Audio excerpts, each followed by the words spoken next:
Bem-vindos ao Debate. Hoje nosso foco é um tema que vem ganhando bastante corpo no Reino Unido, o uso de esteroides anabolizantes androgênicos, os famosos AIs. São basicamente aquelas versões sintéticas da testosterona, embora tenham sim seu uso médico. O que está chamando a atenção mesmo é o aumento expressivo do uso não clínico, né? Tanto que hoje são conhecidos até como IPIDs, são as drogas para melhorar a imagem e o desempenho. E esse aumento, olha, não é pequeno não. A questão central que emerge do material que a gente analisou, um artigo bem interessante de Mullen e colegas sobre o abuso de AIs no Reino Unido, é a seguinte: esse boom todo é mais uma questão de estética, de gente buscando aquele corpo idealizado pela mídia, ou será que a gente está diante de um problema de saúde pública mais sério, com riscos reais para a saúde física, mental e até para a sociedade como um todo? Nesta nossa análise aqui, eu vou defender a perspectiva de que a principal força motriz é mesmo essa busca por uma aparência específica, sabe? Vista por muitos como uma escolha de estilo de vida bem ligada ao universo fitness. Já eu vou argumentar que essa visão, com todo o respeito, simplifica um pouco as coisas. O uso de AIs é, na verdade, um problema de saúde pública complexo e, francamente, muitas vezes subestimado. Envolve riscos significativos à saúde, um potencial bem real de dependência e conexões preocupantes com outros comportamentos de risco que precisariam de muito mais atenção do que recebem hoje em dia. Bom, o meu ponto parte da motivação principal que parece mover a maioria dos usuários, né? Que é conseguir uma aparência física que eles consideram mais atraente. A gente está falando daquele ideal de corpo magro, musculoso, que enfim a gente vê em todo lugar na mídia, mas que, vamos combinar, é muito difícil de alcançar naturalmente só com dieta e muito exercício. E é interessante notar como muitos usuários não se enxergam como dependentes químicos ou usuários de drogas no sentido mais clássico da palavra. Eles falam muito em adotar um estilo de vida, que inclui cuidar do corpo, malhar pesado, mas também manter a vida organizada, ter um emprego, casa, uma rotina. É uma imagem bem diferente daquela que a gente associa ao uso de drogas recreativas, que muitas vezes leva à desorganização social, certo? Além disso, a facilidade de conseguir essas substâncias pela internet, com amigos, na própria academia e o fato de serem classificadas como classe C lá no Reino Unido, que é uma categoria de menor risco percebido, onde a posse para uso pessoal não é crime, isso tudo acaba reforçando um pouco essa ideia de que não é algo tão problemático ou perigoso assim. O grande atrativo, claro, é o resultado rápido e visível no ganho de massa muscular. Como Bazin e seus colegas já mostravam lá atrás, em 96, os efeitos podem superar e muito os do treino isolado. E esse uso acaba sendo estimulado pelo contato com outros usuários e pela troca de informações em comunidades online. Quer dizer, começou com atletas de ponta, mas a disponibilidade e a divulgação desses efeitos visíveis acabaram popularizando o uso por amadores, muitas vezes só pela questão estética mesmo. Eu entendo essa perspectiva do usuário, claro. Mas a realidade vista de fora pela sociedade e principalmente pelos dados de saúde pública é bem diferente. Primeiro, a percepção pública geral ainda de muito estigma, sabe? Parecida com o que existe contra usuários de drogas consideradas pesadas. Talvez porque muitos EAAs são injetáveis, o que geralmente assusta mais as pessoas. E essa percepção não é totalmente sem base, viu? Um estudo que causou bastante impacto, do Nutt e colegas em 2010, chegou a classificar os EAAs como mais prejudiciais para o próprio usuário do que algumas drogas da classe A, como êxtase e o LSD. Isso, por si só, já desafia bastante a ideia de que são só suplementos mais fortes, né? Sim, esse estudo é conhecido. Pois é, e além do dano individual, o potencial de dano social é real e parece estar crescendo.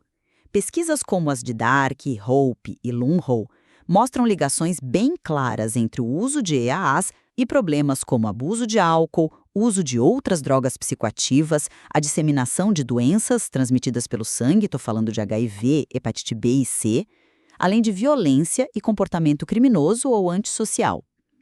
Os riscos diretos à saúde também são muito sérios, mesmo que a pesquisa em humanos seja limitada por questões éticas, a gente sabe disso. mas temos muitos relatos de problemas no fígado, a hetotoxicidade, nos rins, nefrotoxicidade, no coração e no sistema reprodutivo. E as suspeitas crescentes de danos neurológicos também. A situação ainda se complica porque o mercado ilegal, principalmente online, é gigante. E olha, cheio de produtos falsificados, contaminados ou com dosagem errada. Como mostraram Braham e Abate, os usuários muitas vezes nem sabem direito o que estão tomando, focando muito mais se funciona do que nos riscos envolvidos. E os números, né? Eles não mentem. O uso estimado praticamente dobrou em 10 anos na Inglaterra e País de Gales, e lá na Escócia, os programas de troca de seringas viram um aumento enorme de usuários de EAS. Isso indica, para mim, um problema que está longe de ser pequeno ou só uma questão de escolha. Entendo perfeitamente a preocupação com os riscos, sem dúvida nenhuma. Mas eu volto à questão da percepção e da intenção do usuário. Muitos encaram isso como uma decisão, calculada a parte de um projeto pessoal de melhorar o corpo, muito ligado a esse mundo fitness. A própria classificação como classe C, no Reino Unido, que não criminaliza o usuário individual e o distancia da imagem do crime organizado associado a outras drogas, ajuda a construir essa visão de menor risco, não acha? Eles fazem questão de se diferenciar do estereótipo do viciado, mantendo, como eu já disse, uma vida que parece funcional. Você não acha que essa autopercepção de controle é um fator chave para a gente entender por que as pessoas continuam usando, apesar de tudo? Concordo que essa percepção de controle existe e é importante para eles. Mas aí é que mora o perigo, você não acha? Essa sensação pode acabar mascarando riscos que são muito reais e potencialmente devastadores. Por exemplo, os danos ao coração. Estão surgindo cada vez mais evidências preocupantes sobre isso. Um estudo de Baggish e colaboradores em 2017 mostrou problemas bem sérios como disfunção do ventrículo esquerdo, que é a principal câmara de bombeamento do coração, e até deformidades no músculo cardíaco em usuários crônicos, aumentando o risco de morte súbita. Eles chegam a sugerir que isso pode se tornar um grave problema de saúde pública. E não é só o coração, né? O fígado sofre bastante, principalmente com aqueles esteroides orais do tipo 17-alfa-alquilado, como o Dianabol ou Winstrol, sabe? Essa modificação química os torna mais resistentes à passagem pelo fígado, mas também muito mais tóxicos para ele, como foi bem detalhado por Eusharkawi e colegas. E os rins também entram na conta.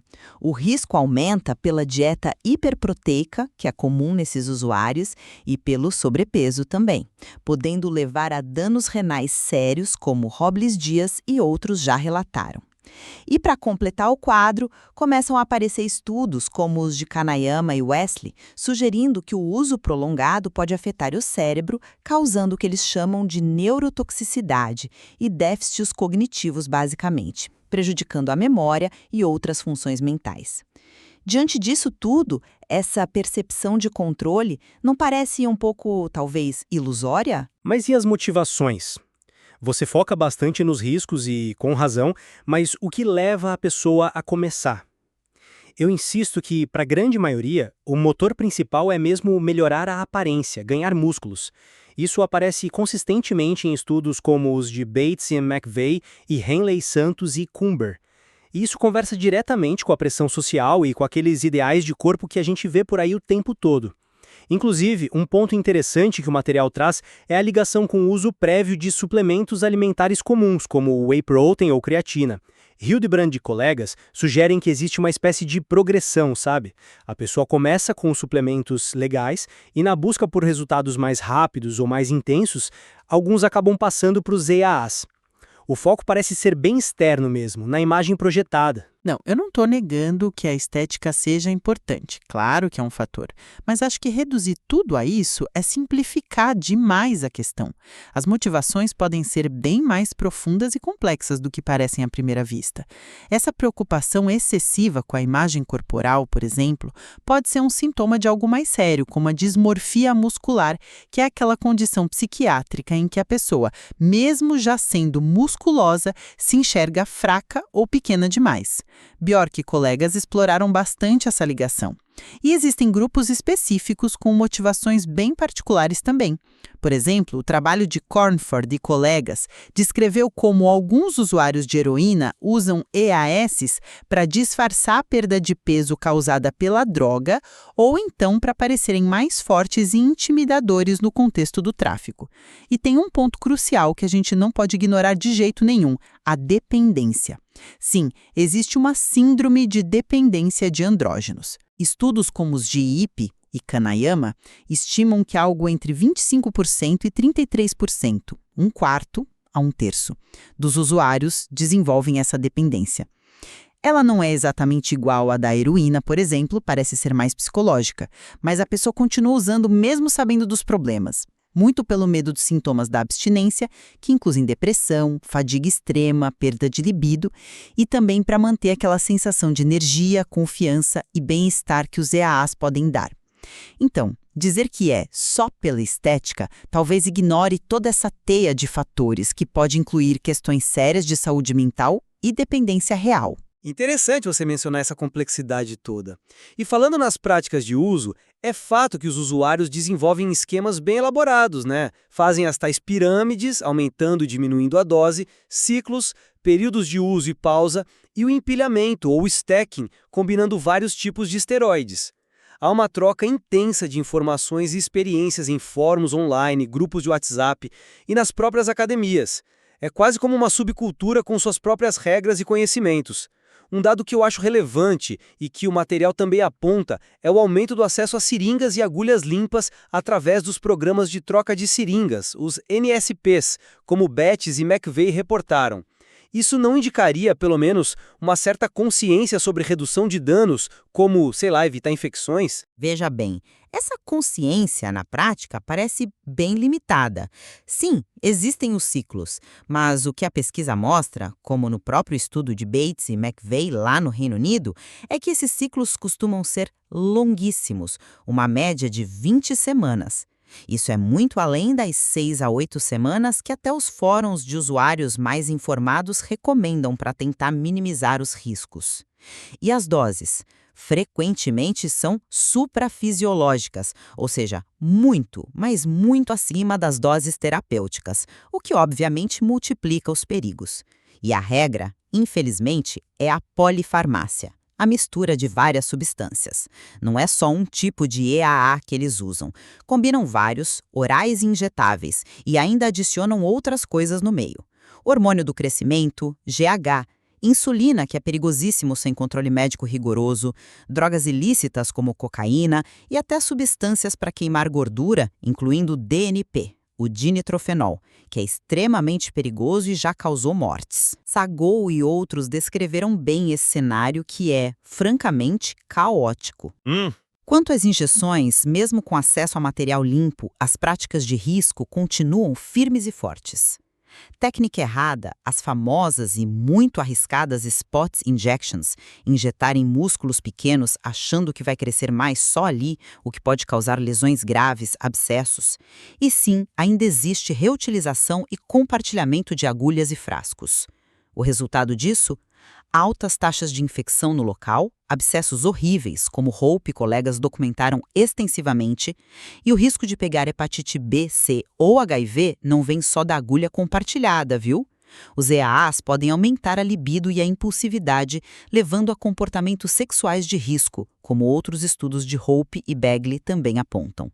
Agora, some a isso a incerteza total sobre o que realmente vem naqueles frascos comprados pela internet.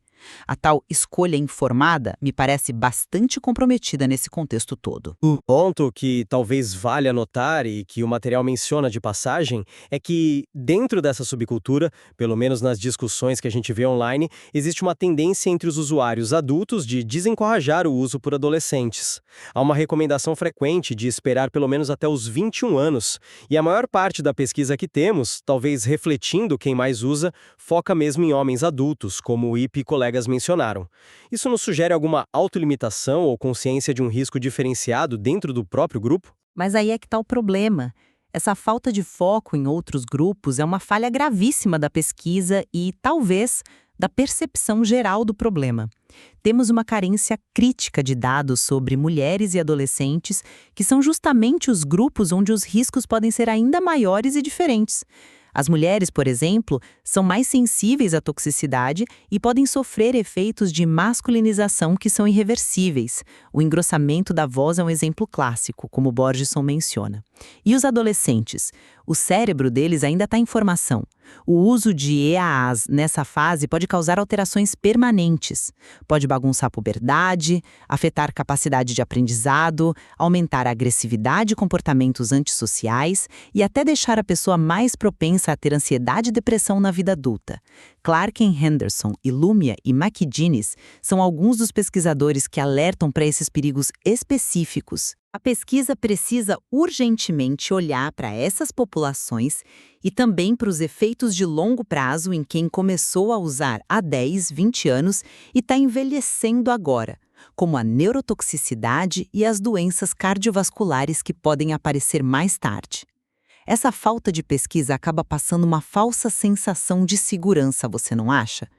Como a gente pode falar em risco calculado se nem conhecemos direito os riscos para todo mundo? Certo. Bom, resumindo a minha perspectiva então, eu vejo o uso de EA, na maior parte das vezes, como sendo entendido pelos próprios usuários como uma jornada pessoal, uma busca por um corpo idealizado.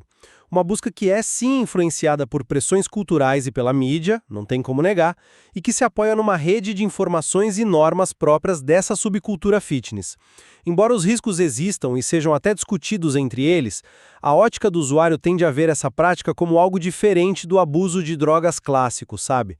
Enfatizando o controle pessoal e a integração a um estilo de vida. Eu concluo reforçando que por trás dessa fachada da imagem, o uso de EAAs é um desafio de saúde pública bem mais complexo e sério do que pode parecer à primeira vista.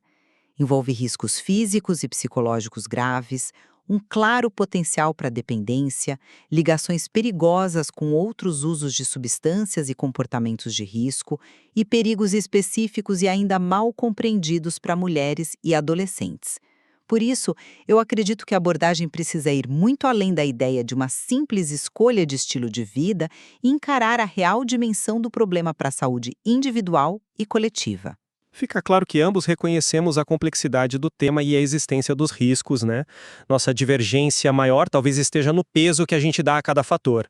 De um lado, essa percepção de autonomia e o contexto cultural do usuário, de outro, a gravidade objetiva dos riscos, como uma questão de saúde pública, e as possíveis motivações mais profundas que você levantou. Exatamente.